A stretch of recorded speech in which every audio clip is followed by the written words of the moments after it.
Morning student. आज class से पहले अपनी बात करते हैं अपने जितने भी ये 12th क्लास ज्योग्राफी के जो वीडियो मैं डाल रहा हूँ, तो सबसे पहले तो आप YouTube चैनल के ऊपर यूनिक क्लासेस ततारपुर चौराहे के नाम से जो अपना चैनल है उसको सब्सक्राइब करें। और सब्सक्राइब करने के बाद क्या होगा कि जितने भी वीडियो मेरे द्वारा डाले जाएंगे वो सारी वीडियो आपको तुरंत प्राप्त होंगे, तो उनके वीडियो को सर्च करने में आपको किसी प्रकार की कोई प्रॉब्लम नहीं आएगी। तो यूनिक क्लासेस ततारपुर चौराहा को सब स्टूडेंट जो है वो सबसे पहले सब्सक्राइब करें। आज हम जो टॉपिक पढ़ेंगे उस टॉपिक में हम पढ़ेंगे प्राथमिक व्यवसाय के बारे में। इससे पिछली क्लास में मैंने आपको बताया था व्यवसाय के बारे में, और व्यवसाय की 5 प्रकार जो मैंने आपको बताए थे, प्राथमिक, द्वितीयक, तृतीयक, चतुर्थ और पंचम। मैंने आपको प्राथमिक जो व्यवसाय बताए थे, प्राथमिक क्रियाकलापों में मैंने आपको बताया था कि विशेष तौर पर हम आखेट, कृषि, खनन, संग्रहण, उसके अलावा मत्स्य पालन जो है, इन सभी को हम प्राथमिक व्यवसाय में सम्मिलित करते हैं। अब इस चैप्टर में हम अलग अलग करके सभी की डिटेल के साथ पढ़ेंगे। हम इस चैप्टर में पहले प्राथमिक व्यवसाय के बारे में पढ़ेंगे। प्राथमिक व्यवसाय में सबसे पहले हम आखेट के बारे में पढ़ेंगे। आखेट का मतलब होता है शिकार करना। अगर हम मानव के व्यवसायों की बात करें तो मानव का सबसे प्राचीन उद्यम, सबसे प्राचीन व्यवसाय जो है वो आखेट है। आखेट में शिकार करना होता है, और मनुष्य प्राचीन काल का जो मानव है जो भूमक्कड़ जीवन व्यतीत करता था, उसका मुख्य व्यवसाय भी आखेट ही था। अगर विश्व की वर्तमान समय के हम प्रमुख आखेटक क्षेत्रों की बात करें तो आज भी विश्व में बहुत सारे क्षेत्र ऐसे हैं जहां के लोग अपनी आजीविका जो है आखेट के द्वारा संचालित करते हैं। विश्व के प्रमुख अगर आखेट क्षेत्रों की हम बात करें तो सबसे पहले हम बात करेंगे कनाडा के टुंड्रा और टैगा प्रदेशों में निवास करने वाली एस्किमो जनजाति। देखो, हम इस क्षेत्र की बात करते हैं। ये क्षेत्र जो कनाडा है, कनाडा के इस प्रदेश में विशेष रूप से टुंड्रा और टैगा वन पाए जाते हैं। तो टुंड्रा और टैगा वनों में विशेष तौर पर एस्किमो जो जनजाति निवास करती है वो एक आखेटक जनजाति है, जिसके बारे में हम सेकंड चैप्टर में पढ़ चुके हैं। तो विशेष तौर पर ये जो क्षेत्र है ये कनाडा की एस्किमो जनजाति जो है कनाडा में, यहाँ पर एक आखेटक जनजाति जो इस क्षेत्र में निवास करती है। तो ये क्षेत्र जो हुआ, ये क्षेत्र एक प्रमुख आखेट का क्षेत्र हुआ। उसके बाद हम बात करते हैं उत्तरी साइबेरिया के बारे में।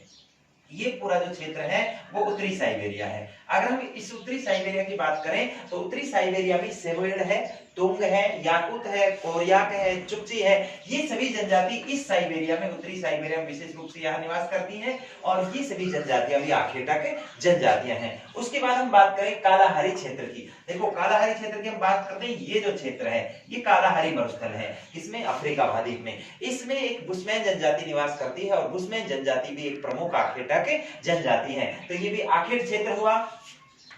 इसके बाद हम बात करते हैं कांगो बेसिन की। कांगो बेसिन जो है इस जगह, कांगो बेसिन है, ये कांगो जो नदी है इसमें कांगो बेसिन के यहां निवास करने वाली जो जनजाति है पिग्मी जनजाति। पिग्मी जो जनजाति है वो भी एक आखेटक जनजाति है। उसके बाद हम बात करेंगे मलाया प्रायद्वीप की। सेमांग और सकाई, ये मलाया प्रायद्वीप है, और इसके अंदर सेमांग और सकाई जो जनजाति है वो भी आखेटक जनजातियां हैं दोनों। इन जनजातियों का भी मुख्य व्यवसाय आखेट करना है। इसके बाद हम बात करें न्यू गिनी की पापुआन जनजाति है। अमेजन बेसिन की, ये अमेजन बेसिन है, यहाँ ये अमेजन नदी जाती है और ये अमेजन नदी यहाँ जाकर गिरती है। तो ये पूरा जो क्षेत्र है वो अमेजन बेसिन है, और इस अमेजन बेसिन की 2 जनजातियां, जिवारो और यागुआ जो जनजाति है वो भी आखेटक जनजातियों की श्रेणी में आती हैं, यानी ये भी जनजातियां भी आखेटक जनजाति हैं। तो विश्व के ये जो प्रमुख क्षेत्र हैं, यहाँ पर निवास करने वाली ये जनजातियां आज भी अपना व्यवसाय जो है वो आखेट द्वारा संचालित करती हैं। इसके बाद हम बात करते हैं संग्रहण व्यवसाय के बारे में। संग्रहण, अगर हम आखेट के बाद बात करें तो मानव का प्रमुख व्यवसाय जो है, प्रमुख जो आर्थिक क्रिया है वो क्या है? संग्रहण है। और आखेट के बाद संग्रहण ही पनपा। कृषि जैसी, पशुपालन जैसी क्रियाएं जो हैं उनसे पूर्व जो व्यवसाय प्रचलित था वो संग्रहण का ही व्यवसाय प्रचलित था।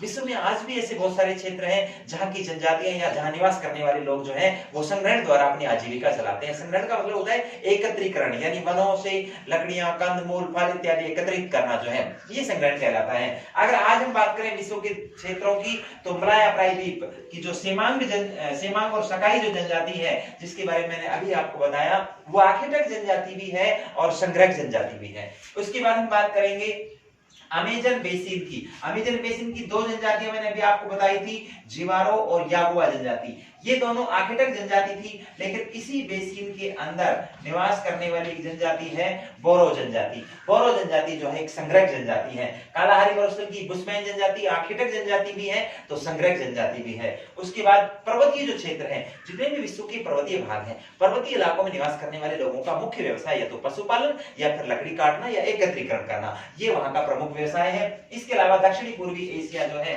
दक्षिणी पूर्वी एशिया के विशेष तौर पर जो आंतरिक भाग हैं, आंतरिक भाग या मरुस्थलीय जो क्षेत्र है, जिन क्षेत्रों में वर्षा की मात्रा कम है, ऐसे क्षेत्रों में भी मुख्य व्यवसाय के तौर पर संग्रहण को अपनाया जाता है। तो ये दो चीजें यहां कंप्लीट हुई, आखेट और संग्रहण। इसके बाद हम बात करते हैं मत्स्य पालन के बारे में, मत्स्य संसाधन।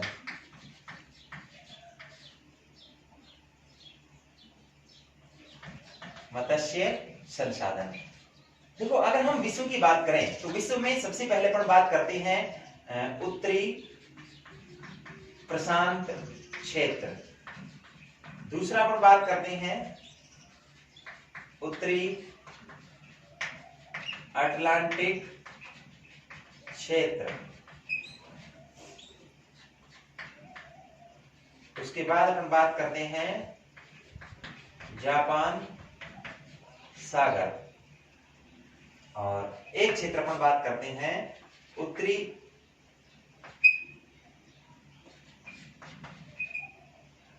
अटलांटिक क्षेत्र का अमेरिकन भाग, और उसके बाद अपन बात करेंगे दक्षिणी व दक्षिणी पश्चिमी यूरोप। तो ये जो क्षेत्र हैं, ये विश्व के 4 प्रमुख मछली उत्पादन करने वाले क्षेत्र हैं। यहाँ मछलियां बड़ी मात्रा में पकड़ी जाती हैं। सबसे पहले अपन बात करते हैं उत्तरी प्रशांत क्षेत्र की। उत्तरी प्रशांत क्षेत्र की बात करें तो ये जो भाग हैं, ये उत्तरी प्रशांत क्षेत्र जो है, इसमें विशेष तौर पर ये दोनों जो भाग हैं, ये उत्तरी प्रशांत क्षेत्र के हैं। यहाँ पर बड़ी मात्रा में मछलियों का उत्पादन होता है। उसके अलावा अपन बात करें जापान सागर की, जापान सागर भी मछली उत्पादन करने वाला एक प्रमुख क्षेत्र है। उसके बाद 2 क्षेत्र बचते हैं, एक ये अटलांटिक महासागर, दोनों ये अटलांटिक महासागर है, इसके दोनों ये क्षेत्र, एक तो अपन इस क्षेत्र की बात करते हैं कि इस क्षेत्र की, अगर इस क्षेत्र की बात करें तो ये ग्रांड बैंक, और इस क्षेत्र की बात करें ये डागर बैंक। ये जो है, ये उत्तरी अटलांटिक तट का अमेरिका के तट के पास वाला भाग जो है, यहाँ पर भी विशेष रूप से बड़े पैमाने पर मछलियां पकड़ी जाती हैं। कारण क्या है कि यहाँ से एक लैब्राडोर की ठंडी जलधारा आती है, इधर से गल्फ स्ट्रीम की गर्म जलधारा, दोनों जलधाराएं जहां मिलती हैं वहां पर कोहरे की उत्पत्ति होती है, सम जलवायु बनी रहती है, ऐसी जलवायु मछलियों का उत्पादन अधिक होता है। और ये जो लैब्राडोर की ठंडी जलधारा है, अपने साथ मछलियों के लिए खाद्य पदार्थ जो है प्लेक्टन नामक खाद्य पदार्थ भी लेकर आती है, और इसी गल्फ स्ट्रीम की भाग जो है उत्तरी अटलांटिक ड्रिफ्ट के रूप में आगे जाता है, और ये पूरे इस यूरोप के पश्चिमी तट को जमने नहीं देता। और ये जो क्षेत्र है, ये भी मछली उत्पादन के लिए बहुत अनुकूल क्षेत्र माना जाता है। तो ग्रांड बैंक और डागर बैंक ये भी बड़े क्षेत्र है जहां पर बड़े पैमाने पर मछली उत्पादन का कार्य होता है। इसके बाद अपन बात करते हैं विश्व के प्रमुख पशुपालन क्षेत्रों की। पशुपालन अगर हम क्षेत्रों की बात करें तो पशुपालन जो है उसको हम 2 भागों में डिवाइड करते हैं, एक उष्ण कटिबंधीय घास के मैदान, और दूसरा शीतोष्ण कटिबंधीय घास के मैदान। अगर हम उष्ण कटिबंधीय घास के मैदानों की बात करें तो अगर हम बात कर सकते हैं विशेष तौर पर 5 डिग्री से ऊपर बात कर सकते हैं, 5 से 30 डिग्री अक्षांशों के बीच, यहाँ जो है 100 सेंटीमीटर जो है वर्षा, निश्चित तौर पर यहाँ 100 सेंटीमीटर से अधिक वर्षा होती है। ऐसे क्षेत्र जो है उष्ण कटिबंधीय घास के जो मैदान है, यहाँ पर बड़े पैमाने पर पशुपालन का कार्य किया जाता है। इन क्षेत्रों को विशेष रूप से अगर अपन नाम की बात करें, सूडान में इन्हें सवाना घास के मैदानों के नाम से जाना जाता है। वेनेजुएला में इन्हें लानोज, ब्राजील की अगर हम बात करें कंपाज, और अगर दक्षिणी अफ्रीका की अगर हम बात करें, दक्षिण अफ्रीका में इन्हें पार्कलैंड कहा जाता है। तो ये सभी जो हैं ये उष्णकटिबंधीय घास के मैदान हैं जहां 100 सेंटीमीटर से अधिक वर्षा होती है। इन क्षेत्रों में भी विशेष तौर पर पशुपालन का कार्य किया जाता है। अब हम बात करते हैं 30 डिग्री से 45 डिग्री अक्षांशों के बीच, यानी विशेष रूप से शीतोष्ण कटिबंधीय क्षेत्रों की हम बात करते हैं जहां पर वर्षा जो है वो 50 सेंटीमीटर के आसपास होती है। और ऐसे क्षेत्रों में जो शीतोष्ण कटिबंधीय जो घास के मैदान है वहां पर भी बड़े पैमाने पर पशुपालन का कार्य किया जाता है। सबसे पहले पर बात करते हैं मध्य एशिया। मध्य एशिया में स्टेपीज घास के मैदान, हम बात करें उत्तरी अमेरिका महाद्वीप में प्रेरीज घास के मैदान। इसके बाद हम ऑस्ट्रेलिया में डाउन्स घास के मैदान,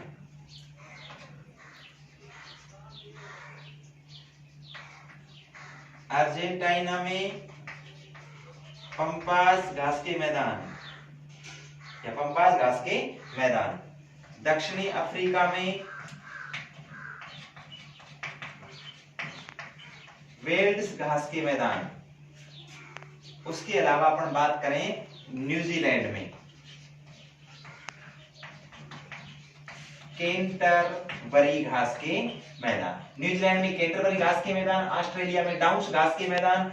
उसके अलावा यहाँ पर दक्षिण अफ्रीका की बात करें, दक्षिण अफ्रीका में वेल्स घास के मैदान, अर्जेंटीना में पंपास घास के मैदान और उत्तरी अमेरिका में प्रेरीज घास के मैदान और मध्य एशिया में जो स्टेपीज जो घास के मैदान हैं, ये सभी घास के मैदान जो है शीतोष्ण कटिबंधीय घास के मैदान है और यहाँ पर भी विशेष तौर पर पशुपालन का कार्य किया जाता है।